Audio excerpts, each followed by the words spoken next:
Even back in my fairy tale days, I never liked those inevitable opening words. Once upon a time. Their bookend, happily ever after, at least made sense to me.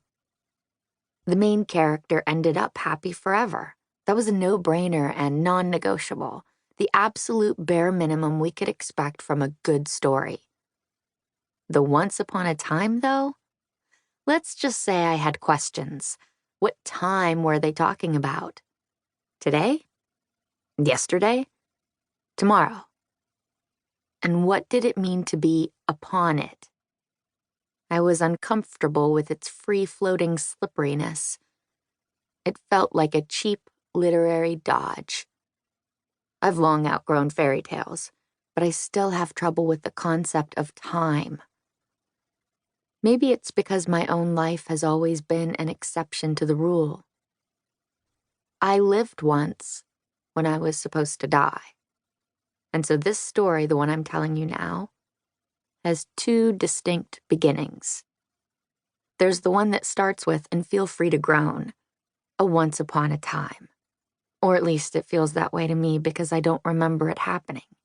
And yet, once upon a time, a click of the camera changed the entire trajectory of my life. I know exactly the when. Tuesday, September 11th, 2001. Approximately 9:59 a.m. The morning of my first birthday.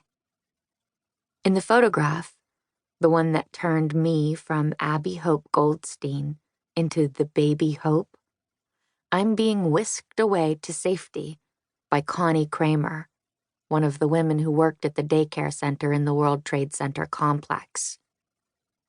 I'm wearing a paper crown and holding a red balloon.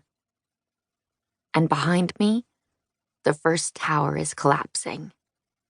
An AP photographer managed to capture the dust-filled moment, though I have no idea how. You've probably seen the picture. It's everywhere. You can find it hanging on living room walls, and in dorms and nursing homes, and museums, and even printed on t-shirts and tote bags. I kid you not, I once saw baby me on a hat at Six Flags. Like in an actual fairy tale, there are some sad parts to this story which are an unfortunate narrative necessity. Let's get those out of the way as quickly as possible. Connie died 75 days ago. Her diagnosis was ovarian cancer, stage 4, which for reasons I don't know, maybe because it's serious, is written with Roman numerals. She was only 46. XLVI. Connie was 30 on September 11th, 2001. In my house, we all knew that Connie really died of 9/11 syndrome, the catch-all diagnosis for the group of health problems caused by the exposure to toxic chemicals in the air at Ground Zero. For some survivors, it starts with inflammation of the lungs. For others, like Connie, it's mutations and tumors, the assault of that day being retold on this cellular level.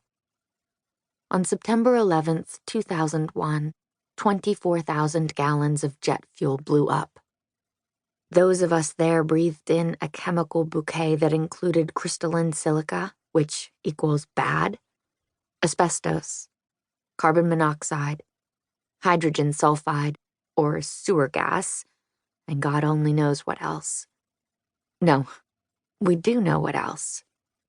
Human ash and human bone, hair and teeth and nails and dreams.